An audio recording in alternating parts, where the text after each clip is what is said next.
What would you think if I told you that a certain jersey number is banned in the NBA? Or that there's a 4-point line you have never seen before? These are just a few of the 17 NBA rules you didn't know exist. And first, there's a dunk so dangerous that it was banned in the NBA. And I believe Shitz has kept it alive again, did he? Yep, he did. Almost put it in, too. Here's Bowie. Shaquille, whoa! Hold on to the roof! The Shaq attack! Yeah, this man Shaq was dunking so damn hard, he was obliterating entire hoops, putting everyone around him in danger.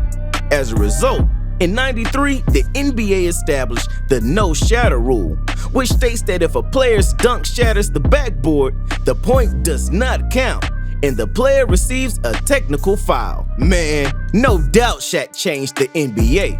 But there's another rule that has also made waves. In the NBA, being overweight could potentially cost a player millions of dollars, as was the case with Zion Williamson in 2022. After reaching over 300 pounds and becoming the fattest player in the league, Williamson renegotiated his contract with the Pelicans.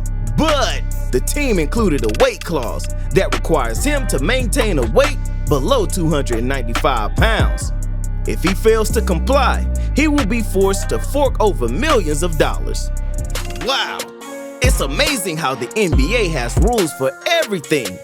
For instance, when the Minneapolis Lakers experienced a terrifying freefall during their flight back home on January 17, 1960, the NBA raised a serious question.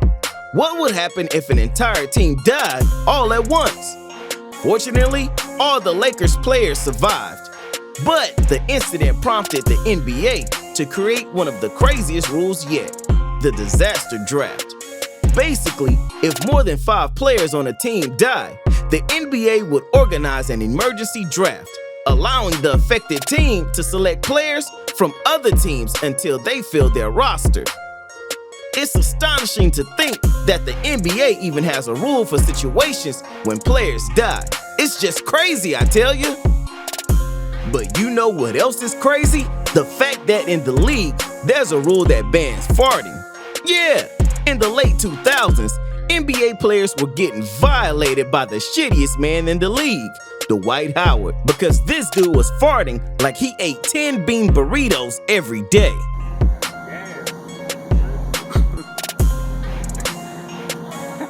Oh, no! Dwight Howard's excessive farting during games had become so flagrant that it earned him the reputation as the best farter in the NBA.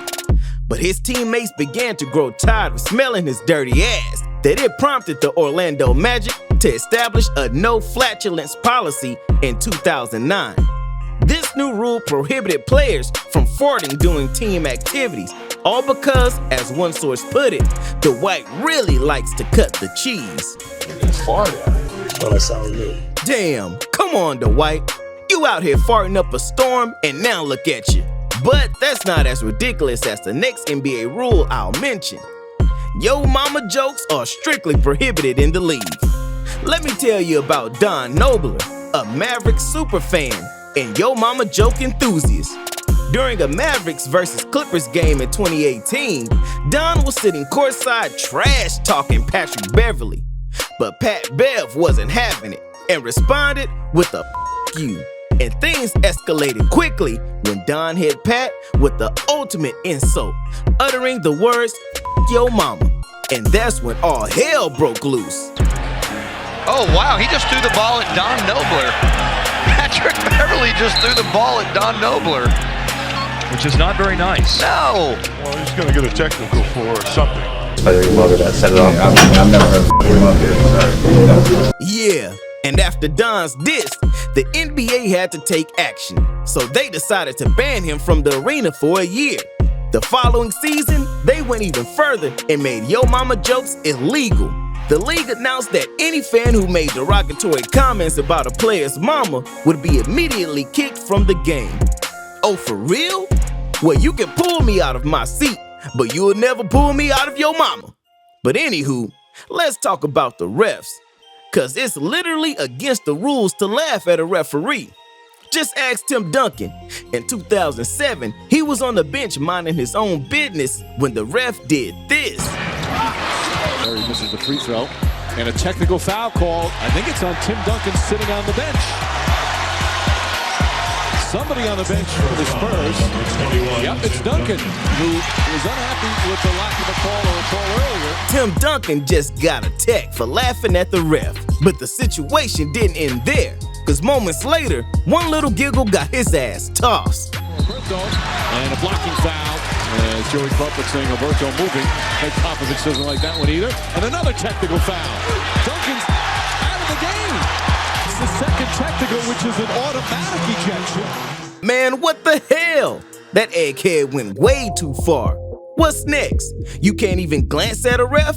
Oh snap, that's a rule too. Timeout LA. Whack! Get out! Technical foul, Wallace. He's gone. I asked him 3 times to stop staring at me to try to intimidate me. I mean, the guy asked Sheed to stop 3 times, so he sorta had it coming. And so did Rodman, cause I bet you didn't know that he made the NBA ban his jersey number back in 2000. Dennis signed with the Mavericks and requested to wear the number 69 on his jersey. The team owner, Mark Cuban, agreed and ordered 10,000 jerseys with that number. But the league didn't approve of the number and put it to a vote. In the end, the NBA decided to ban number 69, leaving Rodman with no choice but to wear number 70. Dang, they really have a rule for everything. And nobody gets this better than Caron Butler, who created one of the oddest rules in NBA history. During the 2000s, Caron was fixated on chewing straws. Man, he must really have a few screws loose. Got a handful on me right now. You know, nearest Burger King, McDonald's. Grab straws, grab a handful of straws. And, How do you know when one's done? Start getting a little stringy. Yeah, gotta spit it out.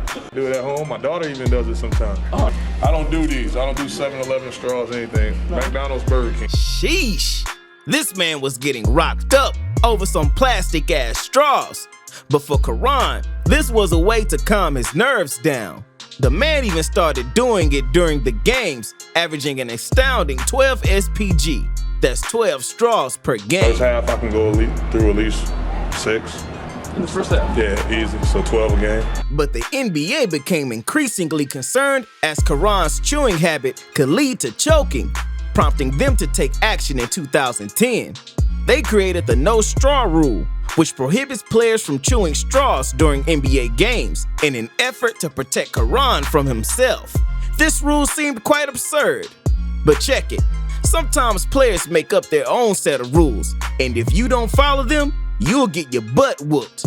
See, in 2021, the Thunder were beating the Lakers by 5 with just 4 seconds left. With the game already in the bag, Darius Bazley did something whack as hell.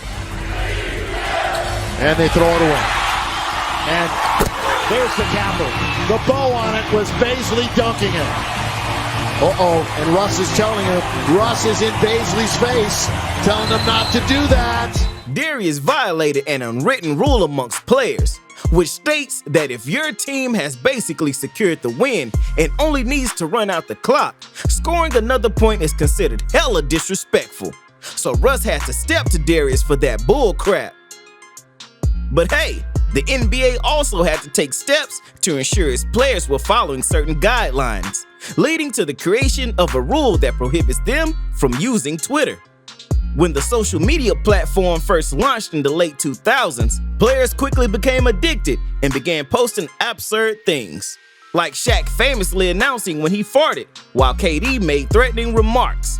Some players even tweeted during their own games. So, in 2009, the NBA introduced the Twitter rule, which bans players from tweeting during workouts and can result in significant fines for any offensive tweets.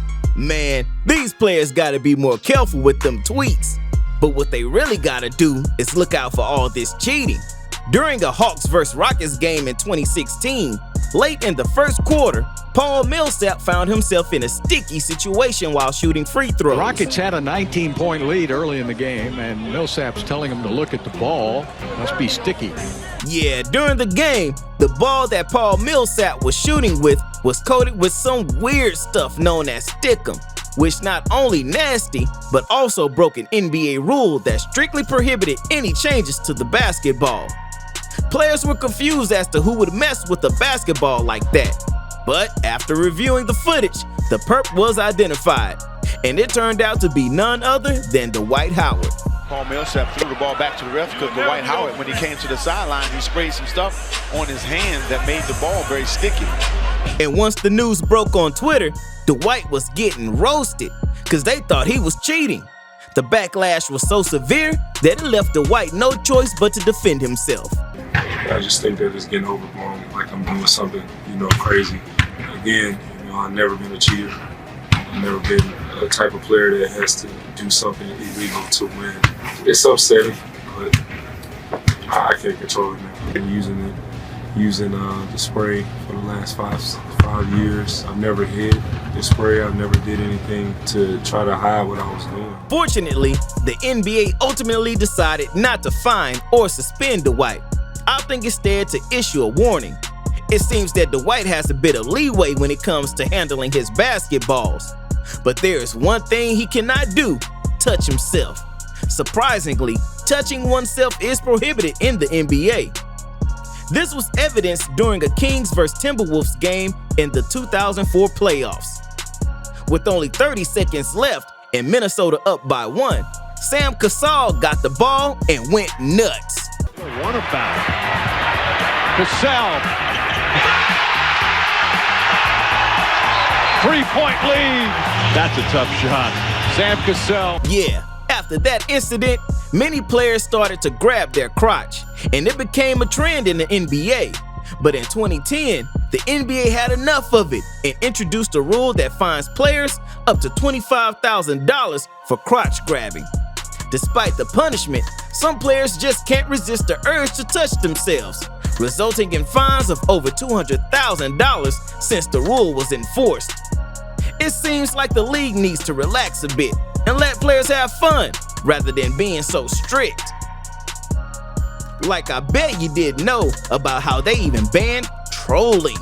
For real, in 2022, Russell Westbrook was playing like Trash Money Records. So during the game against the Kings, he got trolled by the whole arena, because every time he bricked a shot, the DJ played this.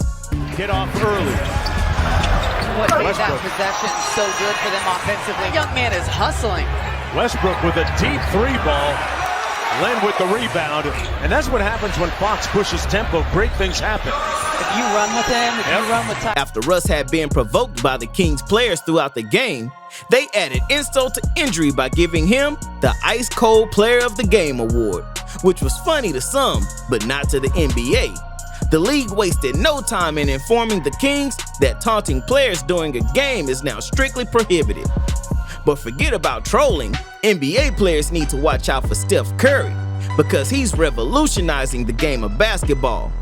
Over the years, Curry has been a lights-out shooter, averaging 45% from beyond the arc. Other teams started to wonder how they could shoot like him. The key is to practice like him. That's why in 2017, teams started adding 4-point lines to their practice facilities. The Hawks, the Bucks, and even the Sixers, with Ben Simmons' sorry ass, were pulling up from half court like Curry. Come on! Not losing his money? No, sir. Wow, I can't believe Ben's broke jumper having ass really hit that. Nice. But for the next rule, it's hard to believe that women can now play in the NBA. In fact, Wonder Woman even made it to the league. Her name is Lucia Harris, and she was a college basketball star. Standing at 6'3", Lucia averaged an impressive 26 points and 14 rebounds per game. But when she graduated in 1977, there was no WNBA, so she pursued a normal job and started a family. But a few months later, everything changed. Lucia received a call from the New Orleans Jazz, informing her that they had selected her in the 1977 NBA draft and were ready to fly her out to their training camp. Unfortunately, Lucia had to decline the offer since she was pregnant. However, her story doesn't end there. In 1992, the NBA decided to induct her into the Hall of Fame as a tribute to her talent and the impact she had on the sport. Who knows? Maybe one day we'll see another woman make it to the NBA and play professionally. I'm here for it. And look, we've talked about a lot of NBA rules, but did you know about the original ones? In the 1890s, when basketball was first invented, they had some strange rules. Instead of a basketball, they played with a soccer ball, and they used a fruit basket for the hoop. They even had to use a ladder to retrieve the ball every time someone scored. But the worst part was that running with the ball was illegal, and so was dribbling. Man, Kyrie would have been heated if he was playing in these days. These rules made basketball really suck ass. Thankfully, over the next century, the entire rule book was rewritten, and basketball evolved into the dope sport we all know and love today.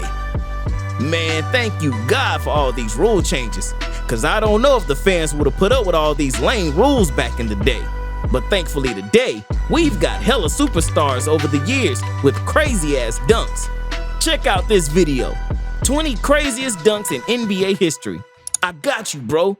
You're gonna see them all. So just click on the next video already, why don't you? It's fire, I swear. I haven't lied to you in 2 years.